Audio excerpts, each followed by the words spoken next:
All right, it's still Galaxy today, and we are looking at reducing road carnages. Uche, we have a guest in Oyo State. You might want to introduce him. Exactly, from Oyo, we have Corps Commander Cecilia Kike Alao. She's a Sector Commander, FRC, Oyo State. Good morning, ma. Good to have you on the show. Thanks for joining us, Commander. Let us look at the cases now in Oyo State, specifically at the end of the year. We find that loads of road accidents occur at this particular time of the year. Could you just bring us up to speed as regards why this occurs?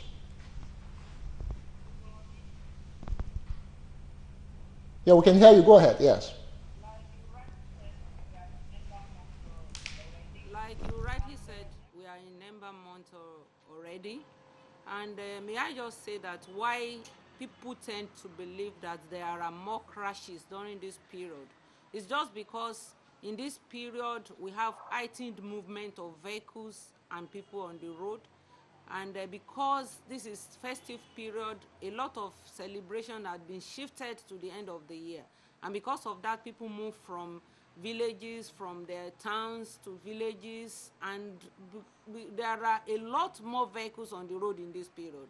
And because of some inaction and action of people, we tend to have more crashes during this period. And so these months of the year are tagged and labeled as bad just because of that. It is because of what we fail to do or what we were not expected to do that we do in this period that brings about those crashes in this period of the year. But we are looking at a situation where, as much as is possible, we are going to reduce that rate of crashes in this period of the year, because it is because of, like I said, what people do that they are not expected to do. And because of that, we are already prepared for this to ensure that we maintain safe driving on the road by looking at the attitude of people, by telling them what they are expected to do when they use the road in this period of the year. But then, still on the road Carnages thing, I'd like us to also look at congestion. I mean, this is a period where a whole lot of people like to travel, they want to go home, and then it looks like congestion is one of the major things we experience. How do you intend to combat that this year?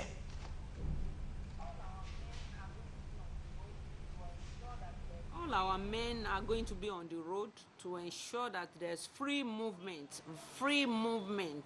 And when I say free movement, we are going to control the movement of vehicles on the road. All the areas where we envisage congestion, our men will be on hand to ensure that they monitor them as they use the road in this period. We are very sure that if we do this, we manage the traffic properly, there will not be congestion anywhere in Oyo State during this period.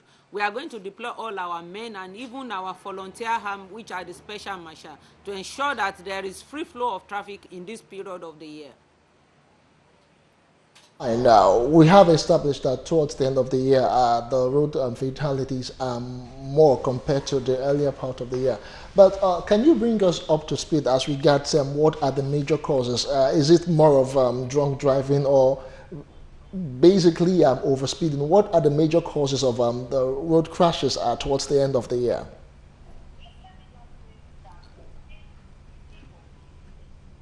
Say that it is the belief of people. It is a myth that we are trying to correct. What I'm saying is that these ember months, they are just like all other months of the year. It is not that suddenly that the gods are angry on the road. And the crashes, like I said initially, is because people want to do more than they have been doing since the beginning of the year. And so we now have, because driving is what is all encompassing. You need to plan your journey, and because it's the end of the year and people want to do more, they want to achieve what the targets that they have set for themselves since the beginning of the year, and they have not been able to achieve. Suddenly they want to achieve it, and because of that they want to tend to do more, not minding the fact that the human body itself, they need for a driver, you need to plan your journey, and by planning your journey, you need to look at yourself. Are you fit to do what you want to do? And even the vehicle equally, you need to look at your vehicle. Is your vehicle good enough to hit the road in this period of the year? And are you planning your journey ahead of time such that you will not need to depend on any answer to make you to be fit while you use the road? Have you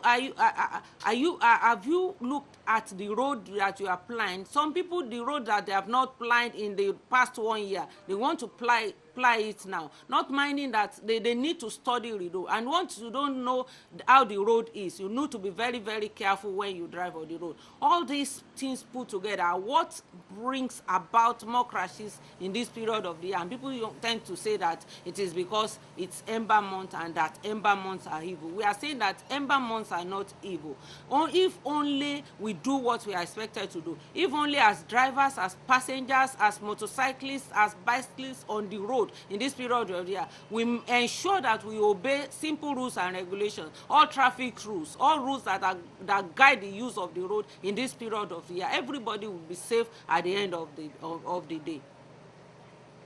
On the road issue, I'd like us to also look at the roads themselves. I mean, a whole lot of people think, or there's this belief that we don't have good roads, and that is usually the basic reason for crashes. What's your reaction to that?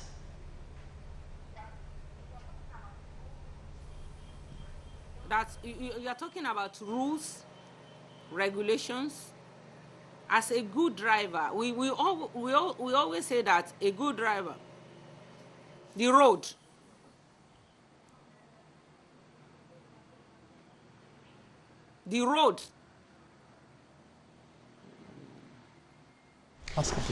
Okay, I'll take the question again. I'm saying about the roads we ply as an ROADS. A whole lot of people believe that we do not have good road networks, as well as we don't have good roads, and these are the reasons, or part of the reasons why we have crashes where we ply such roads. What's your reaction to that? I mentioned that earlier, that as a good driver, you need to take cognizance of the fact that the road may not be in the state that it was maybe 3 months ago. But let me just say that it is not bad roads that causes accident, or neither it is good roads. We have, I said, or maybe we have find out that even when the roads are good, where the roads are good, crashes do occur.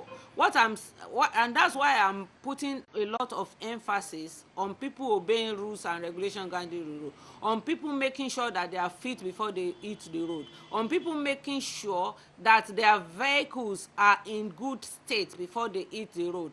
Most of the crashes are due to speeding, and speeding is not about the road, it's about the attitude of the driver while he's on the road.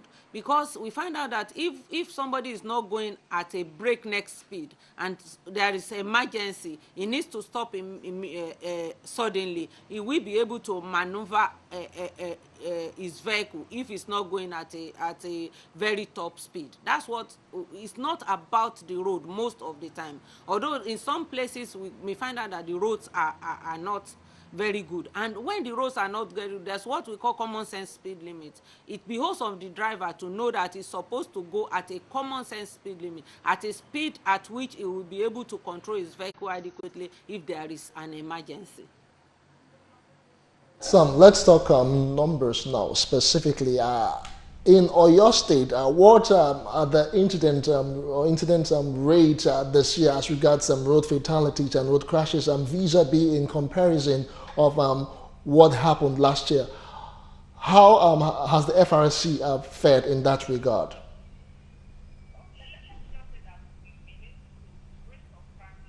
Let me just say that we've been able to, the rate of crashes this year compared to last year has been encouraging. It says that we have been able to bring down the crashes as compared to what we have last year. But we may not able to bring out the exact figures until the end of the year, when we have compiled all the crashes this year, so that we can adequately compare what happened last year. But what we have this year is a reduction in over what happened last year. Talking on road crashes, let us look at the intra, crashes and intra road safety operations, not just interstate now. Most of the times you find out that what we have at the various garages and the motor parks are drivers who actually would, and their conductors, like they call them, before they embark on any journey, they'd really want to go to the local gin sellers and, just to charge up in quote as a teacher. So what has the FRSC done in that regard as regards drinking and driving in your state? I'm happy to tell you that we have been able to get the buy-in of even government functionaries to ensure the local government people to ensure that they ban the sale of alcohol, what they call shepe or whatever name they give to it, or JD or whatever in our parks. We've been able to impress it upon them that it is very essential to ensure that these things are not sold in the park, such that a driver will not be hiding in one corner and be charging up while somebody else is loading his vehicle. Because what we find out is that when you apprehend some driver, you see that something is reeling out of their mouth, and there is no way this will not have effect on their driving, on the decisions that they will make while they are on the steering. But we are making sure that these things are not being sold and that they are backed by law. Still talking specifics from your state right now. You talked about banning sale of alcoholic beverages around the motor parks and all of that. But as a step further, do you, your core that is in your state, do you have the state-of-the-art equipment as regards breathalyzers and all that to actually detect? Or some people don't actually want to argue with police officers and FRSC that they are not drunk. How do you go about improving their own cases?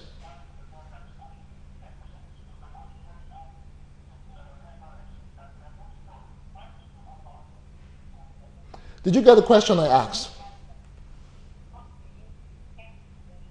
Breathalyzers, what we use to test the level of the alcohol in their blood. We have it. We have breathalyzers, and even in this period, we are going to deploy more of it to ensure, because when at the commencement of the program, I said, because people want to do more than they have been doing before, they tend to rely on this on enhancers, whatever will make them to do more, to do whatever will give them power, not knowing that this thing will have a negative effect on their attitude, on the decisions that they will make while they are at the back of the steering.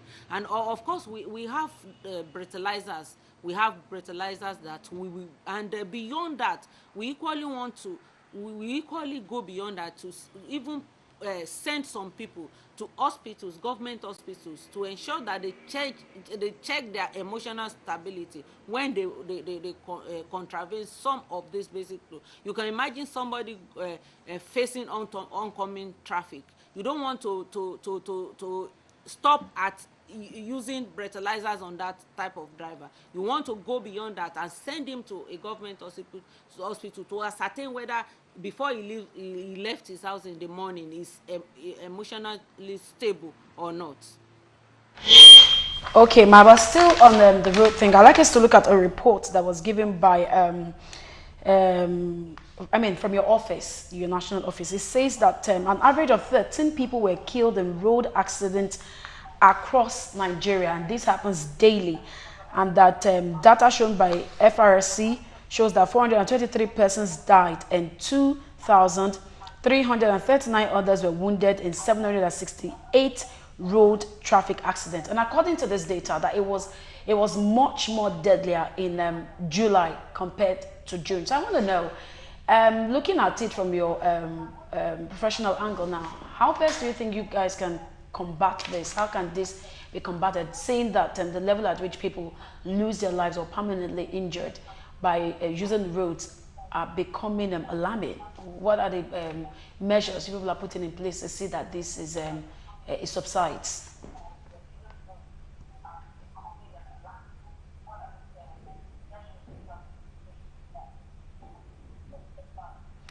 Okay, I'll take the question again, ma. According to the reports we have here, according to the June and the July reports, data shows that the death rates in July is much more than that of June. And so I'm looking at it that, in your own opinion, what are ways or what are the things you people are looking at to help combat this alarming rate of accidents and loss of lives on the road?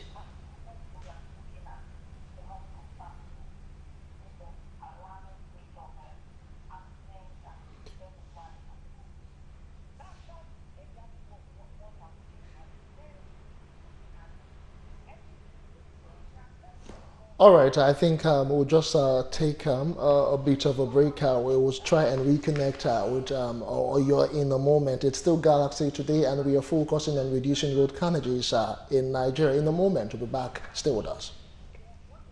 All right, welcome back. It's still Galaxy today, and we're looking at reducing road carnages, and we still have the Oyo Sector Commander of the Federal Road Safety Corps standing by.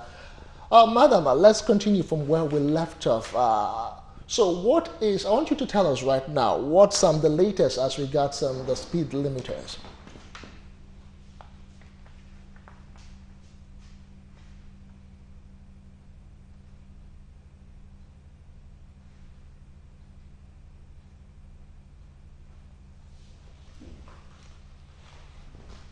Well, did you get the question I asked? Speed limiting device or speed limiters is still very much on. And I said earlier that if you can kill speed, we will be able to reduce drastically most of the crashes that occur on our roads daily, because most of the time it is either because the driver is going at a very top speed or at a very high speed, and an emergency occurs and he was not able to control his vehicles to maneuver adequately, and that's why sometimes, most of the time, we have these crashes and the severity is very, very high. So we are looking at the situation that if everybody that plies our road, and especially commercial drivers at this instance, have the speed limiting device installed in their vehicle, we'll be able to control speed and we'll be able to bring down the level of severity even if any crash occurs on our roads. That's the level that we have on the speed limiting device, and I want to say that the compliance rate is a little bit up now in Oyo State.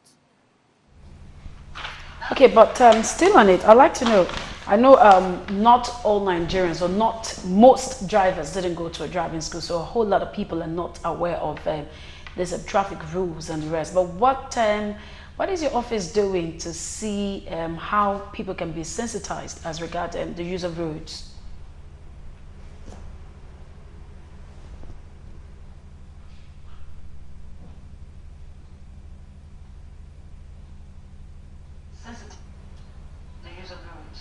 That's very good. In this period of the year, and like we do since from the beginning of the year, we use this platform of education and enlightenment very much, because people need to know. There's a specific need for people to know what is expected of them, what is not even expected of them while they use the road. And for this reason, we have even taken education beyond the parks. We go to religious houses, the mosques, the marketplaces, churches, to propagate the gospel of road safety, to let people know what they are expected to do, what they are not expected to do, like I said, because these are what causes crashes on our roads. And even in this period, we have commenced sensitization since September to bring the awareness, to step up the awareness of road safety issues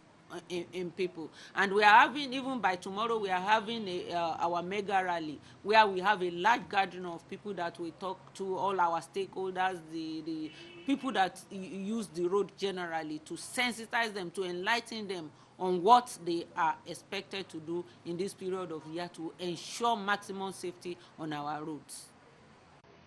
Said Secretary Commander, what about the issue of not really having qualified drivers drive vehicles. What has the FRC command in Oyo State done as regards that? And another question, a follow-up to that one, would be the procurement of licenses for drivers. A lot of people are still finding it difficult. They still feel it's still rigorous to get driver's license, so they try to cut all sort of corners.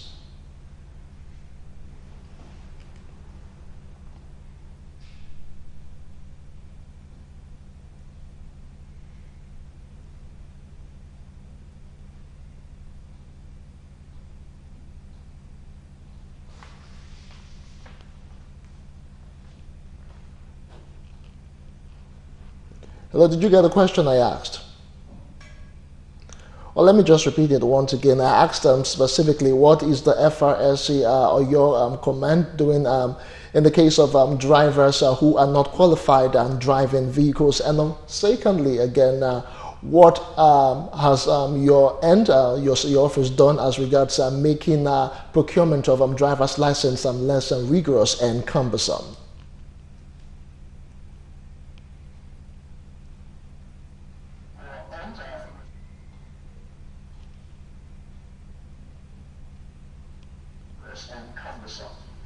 That, yes, I was trying to explain that for a first timer, you need to attend a certified driving school, and there's no way you can bypass that now, such that the license that will be given to you will be a genuine one.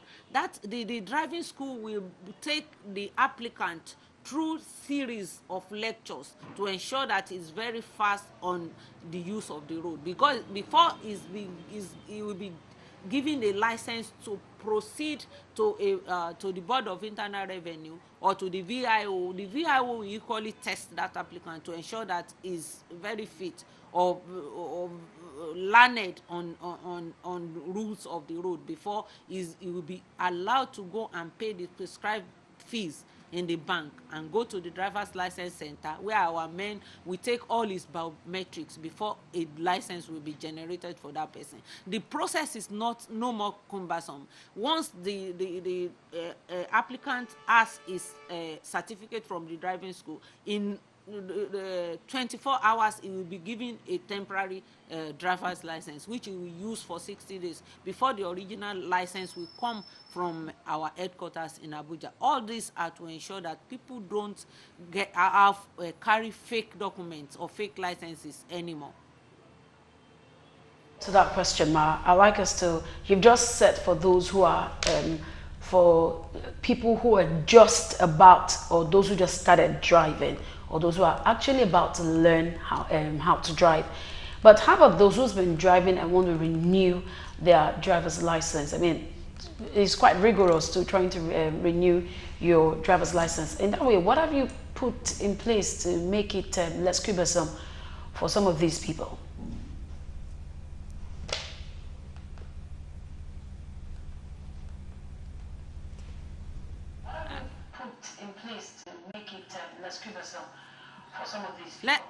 Let me say that in Oyo State, it's not cumbersome for anybody to renew their licenses. We have many driver's license centers in Oyo State. We have up to 8 of them. 10. We have 10 driver license center in Oyo State, and you can just stroll in once you have a genuine driver's license before and renew your license. And I'm emphasizing that within that day you will be able to get your temporary driver's license, which of course you still use for 60 days while awaiting your original driver's license from Abuja. You can come to Oyo State. It's very easy for anybody to procure that in Oyo State. We are ready. We are up to the task. For giving assurance that the whole Nigeria can come to Oyo State to get their driver's license in less than 24 hours to get a temporary one, that is. Just before we let you go now, Commander Kike Alao, what is the response like when it comes to rescue in case of fatality on the road along Oyo State when such happens?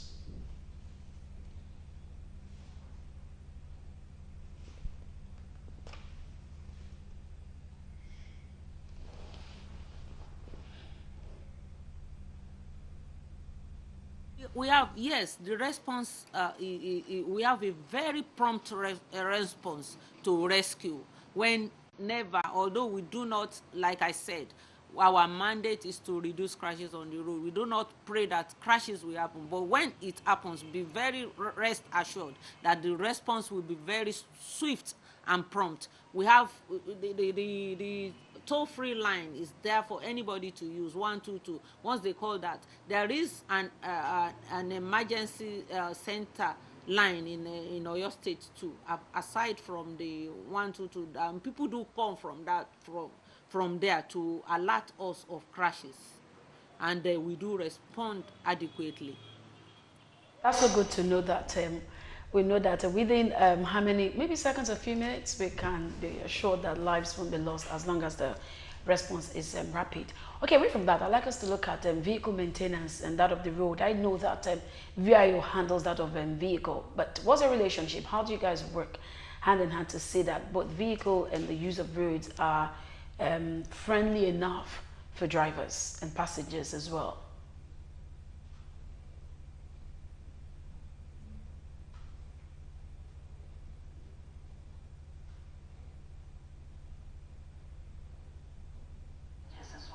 There's synergy, there's cooperation between us and all other law enforcement agents on the road, and especially the VIOs. We work together to ensure that people are safe at the end of the day. The emphasis is on safety, and we do ensure that there's no discrimination whatsoever. Everybody, we do our job in collaboration, as long as it is to ensure that our people are safe at the end of the day. And I mean the people that use the road, the motorists, pedestrians, motorcyclists, bicyclists, everybody that uses the road, they are safe at the end of the day. It is a collective responsibility, and we ensure that we work together in harmoniously to ensure this. I'll say a very big thank you to the Sector Commander Federal Road Safety Corps in Oyo State, Corps Commander Cecilia Kike Alao, for your input and all that you have shared and the enlightenment you've given Nigerians on how to reduce road carnages, especially as the year runs to an end. It's still Galaxy today. We'll take a very quick break, and when we come back, we'll be joining Abuja, and we have another guest standing by. Stay with us.